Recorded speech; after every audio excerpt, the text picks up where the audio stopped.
33 years since the Les Turner ALS Foundation was established, it has sponsored a number of special events to raise money for the cause. The most successful, and the one that really hits home for everyone taking part, is the ALS Walk for Life. It's a celebration of families and friends trying to work together for a cure. And our team gets there, and to see everyone come out and support us is the feeling that you can't comprehend, because it's for my mother. And we do this every year to remember her and to say, okay, we're going to work towards this common goal of finding a cure. And to be able to do this every year and have this day-long event where people commit to a day, it's a great feeling.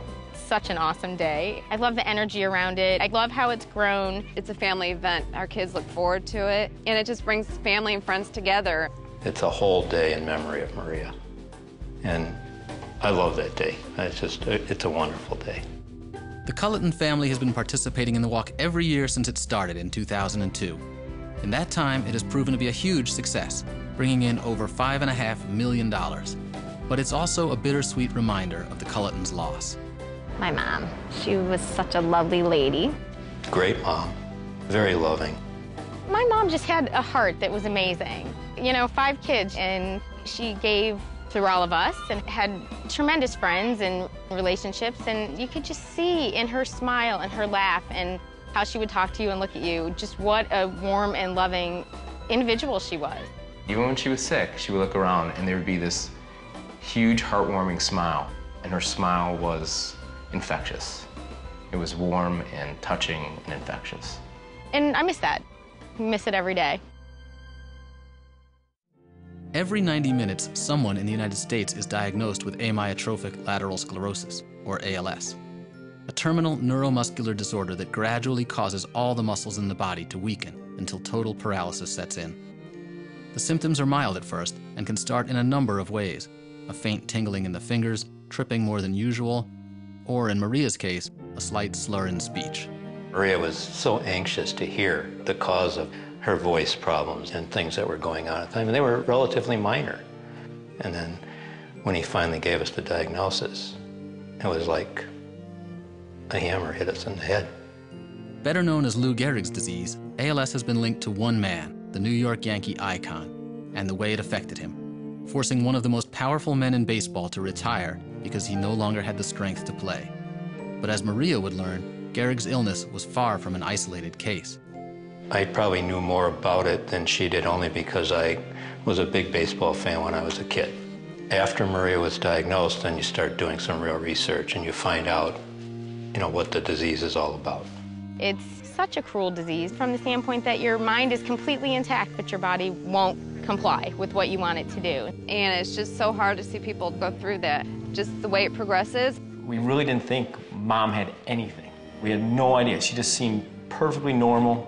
And then after she was diagnosed, then it started to progress fairly quickly.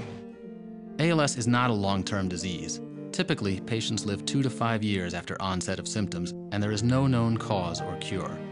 In 10% of the cases, it is hereditary, but it can happen to anyone at any age. Maria was 57.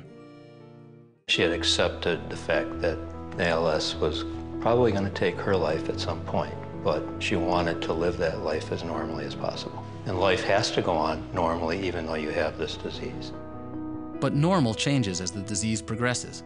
Simple things like getting out of bed, holding a book, speaking to a loved one become increasingly difficult, and it falls on family and friends to help with even the smallest tasks of daily life.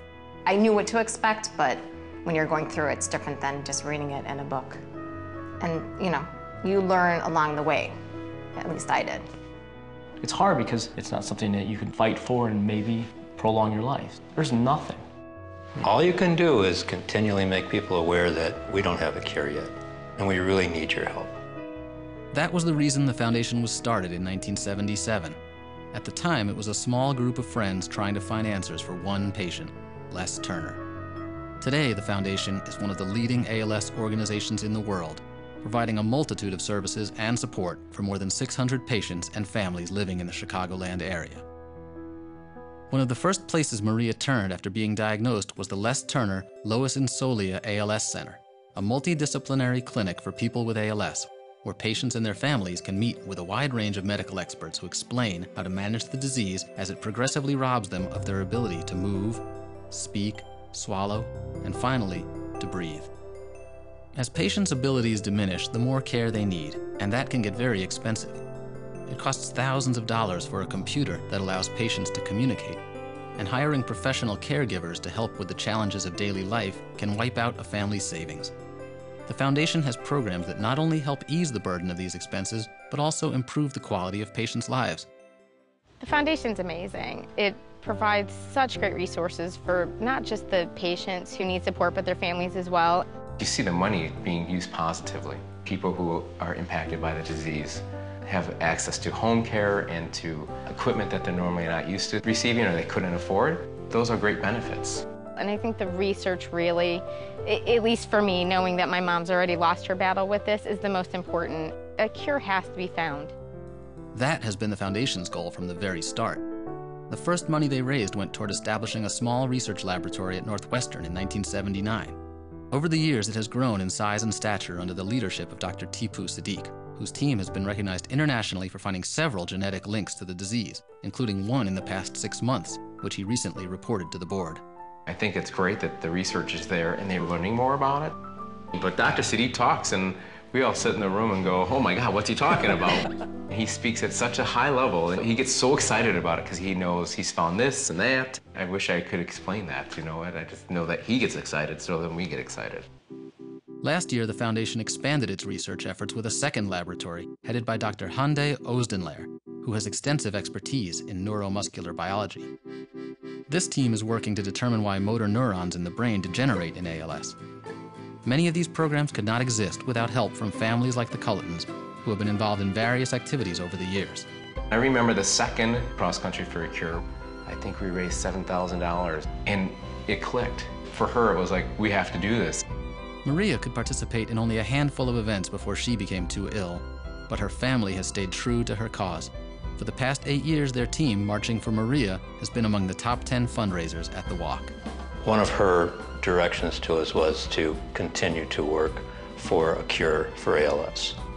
It means a lot to our family to raise money for ALS. Obviously, Les Turner was a huge supporter of my family when she was diagnosed and when she was going through her illness. For us, ALS is our cause, so if you're going to do something, why not do it for a reason? It's a belief shared by our dinner chairpersons, Jim and Max Farrell, Brian's longtime friends and clients. They're just great people. They're involved in a great deal of charities throughout the city of Chicago, and to bring them into ALS, you know, Les Turner Foundation, I think it's fantastic. Through the foundation, I've met people that are amazing. And you see their stories, and you get touched, and it kind of brings back memories for me, and that's what really drives us to do this. It'd be great if we could just find the cure tomorrow. And then I'd love to have a party every year just to have found the cure. How great would that be? Instead of going to a dinner to raise money, you have a dinner or a party to say, there is a cure. That's the goal, right?